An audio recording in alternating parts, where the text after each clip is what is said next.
America's preeminent health authority, the Center for Disease Control, is in a standoff over vaccine policy between medical scientists and the Trump administration. Health Secretary Robert F. Kennedy Jr., who is a vaccine skeptic, has sacked the head of the CDC, prompting four of her most senior officials to resign in protest. Well, health experts in the United States are obviously concerned about this latest development, and they say that the damage is already being done to public health in the country. Our US correspondent Ben Knight spoke with Dr. Paul Offit. Now, he's a vaccine scientist and advisor to the US Food and Drug Administration, and they talked about the implications of this latest Trump administration move. Typically what the CDC does is they make policy based on solid scientific evidence, and that's not true anymore. Now they seem to be making policy based on the whims of Robert F. Kennedy Jr., who has these fixed, immutable, science-resistant beliefs about what vaccines can and can't do. So I think people now, specifically in the medical and scientific community, are turning away from the CDC, turning away from the Advisory Committee for Immunization Practices because they don't trust them. So you're saying that even in just the 6 months that he's been in the job, the things that Robert Kennedy's been saying about vaccines have already affected the way that people feel about them?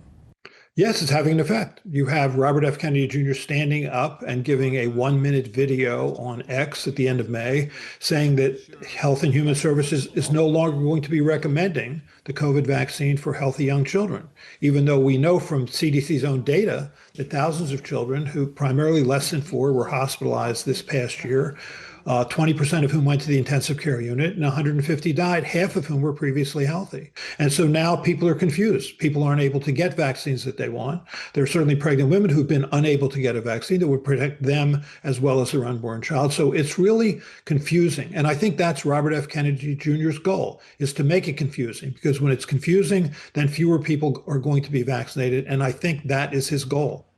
You're talking there about the COVID vaccine, but what about other vaccines? Yes, I think it will eventually extend to all vaccines because, frankly, the ACIP, as it was constructed previously, consisted of 17 people who had tremendous expertise and experience in the field, and they've been replaced by 7 people who have far less experience, a couple of whom are clearly anti-vaccine activists and science denialists. So no one trusts the ACIP anymore, and certainly are not trusting the advice that's about to come from them.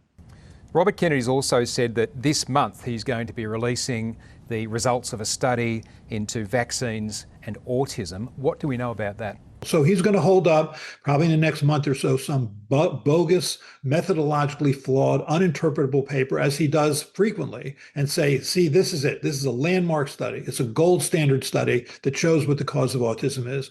And then what he's going to do is probably try and manipulate the vaccine injury compensation program in this country to make vaccines less available, less affordable, and more feared, because that's his goal. The CDC has now lost its director, 4 of its senior staff, and you would assume that the people next down the tree are not about to step up if they're going to be facing the same kinds of demands or ultimatums. What sort of medium to long-term effect does that have on the CDC? It's incredibly dispiriting, I think, for people who work in that agency, and they're just keeping their head down or leaving. But I think in any way, at any rate, people can no longer really trust the CDC to give us the kind of information we need to guide us. How does that make you feel?